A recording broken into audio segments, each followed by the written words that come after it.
a modern city is defined by its tallest structures. In Nairobi, that was once the Jomo Kenyatta International Conventional Center, the KICC. Arrogance, laissez-faire, and art clashed to dominate the skyline. The title of Nairobi's tallest building has of course changed hands many times since, but the KICC has continued to serve as a landmark in an area that is mostly closely associated with the tower. Recent images, however, clearly demonstrate how it is being encircled by a new generation of glass-covered office skyscrapers, including the pension towers of the Central Bank of Kenya.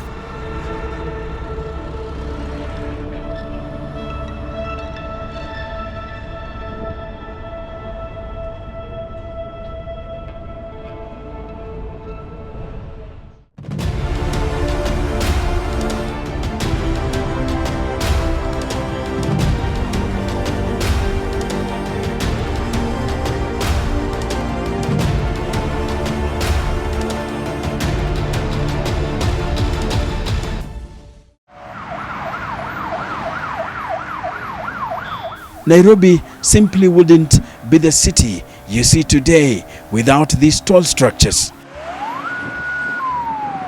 The city's geographic size wasn't all that impressive when it was first established in 1907, and if it had remained low-rise railroad station that it was, it probably wouldn't have amounted to much.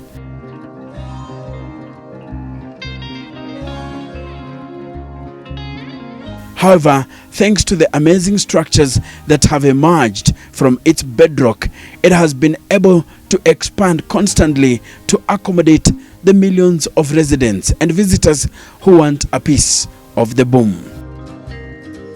These sublime structures have risen through every chapter of the story of the Kenyan capital city.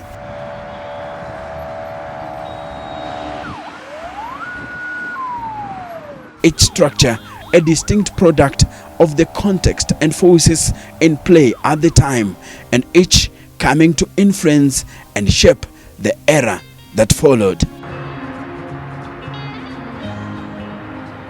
Skyscrapers and other tall structures in Nairobi serve as mirrors for what goes on there.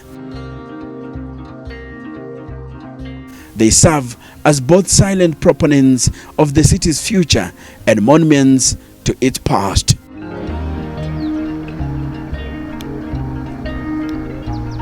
The majority of these structures have commercial architecture. They were made to generate revenue.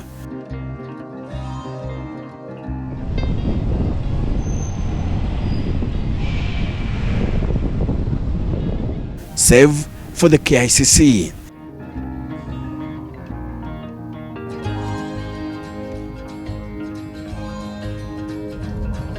The KICC's existence was fueled by the desire by the then ruling party, KANU, to have its headquarters in the Central District area of Nairobi.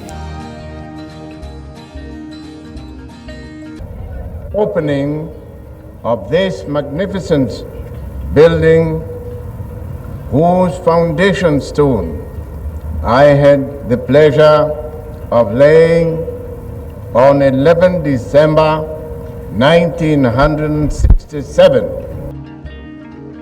Norwegian architect Carl-Henrik Nostivik and his Kenyan counterpart Mutiso, then working for the Ministry of Public Works, were hired to design the building then known as the Kenyatta International Conference Center. It was designed in the shape of an open and closed lotus flower. According to Nostivik, the amphitheater may symbolize the African Baraza, which is a meeting hut. The tower has also been called Mzee Jomo Kenyatta's index finger. And the tower and the amphitheater together, the concourse and the African heart. As you will observe, this building represents a typical example of the blending of our local cultural concept into a design which we can be justifiably proud.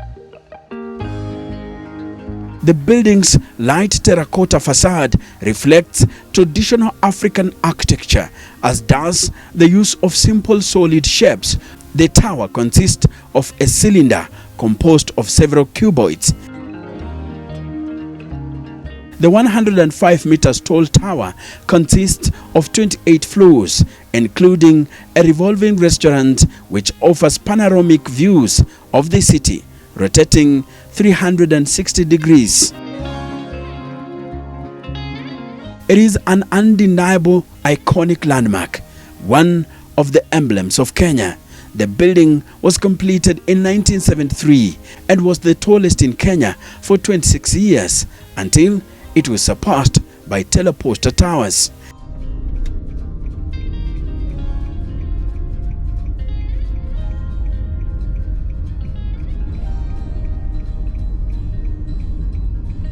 The title of the tallest building in Kenya has kept on changing hands.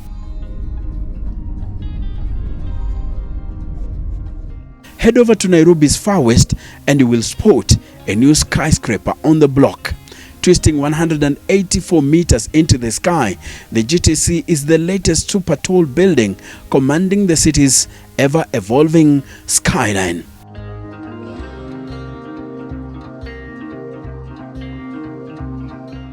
A blend of glass, steel frames and reinforced concrete, GTC is simply a place one can live, work and play within a short radius. The structure, made of 6 towers, is out to set a new standard of office design, hotel and residential environment. It pulls out all the stops, sustainable building practices, indoor and outdoor spaces and a glimpse of nature 184 meters in the sky.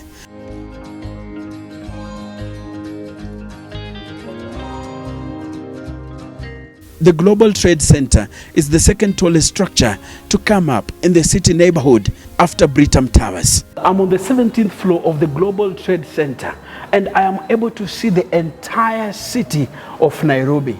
Talk of the skyscrapers, I'm able to see them.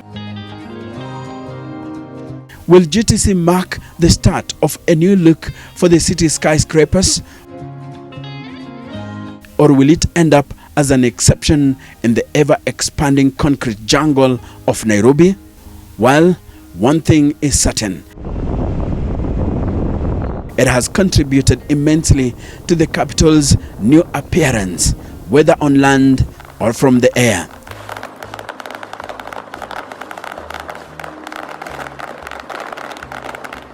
But one structure has completely altered Nairobi's skyline.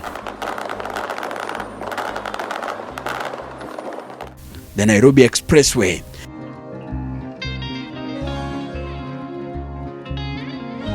The 27-kilometer highway runs from Lolongo in Machakos County through the Jomo Kenyatta International Airport to the city's Westlands suburb.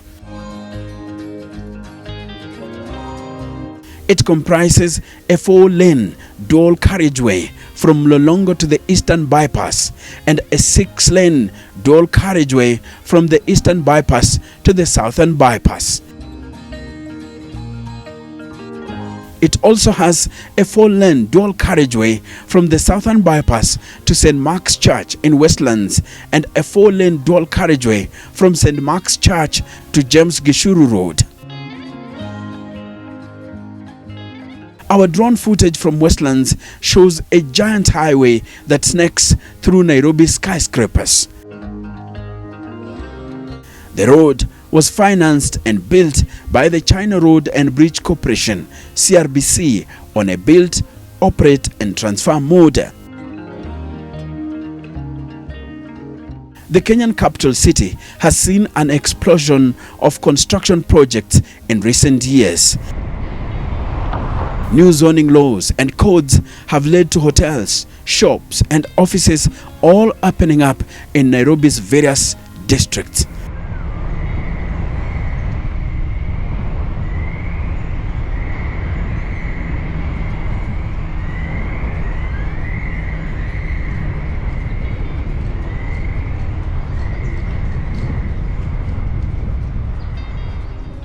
In 2013, GAPP Architect and Urban Designers, in collaboration with Triad Architects, unveiled plans for a $70 million skyscraper in Upper Hill, Nairobi, with Britam Insurance Company as developers. Located on Hospital Road in Upper Hill, Nairobi, Britam Tower comprises 2 separate buildings, a 32-story office tower and a 15-story parking silo with an interlinking bridge at the top floor to allow evacuation in case of emergencies. Coming up in the same area of Upper Hill is the 88 Nairobi Condominium, a 44-story residential skyscraper that will become the tallest residential structure in sub-Saharan Africa. It is owned by Lordship Africa, a real estate investment and development firm based in Nairobi. The firm is a subsidiary of the Lordship Group, a real estate conglomerate headquartered in Central Europe. My name is Enoch Sikole, and this is the Kenyan Historian.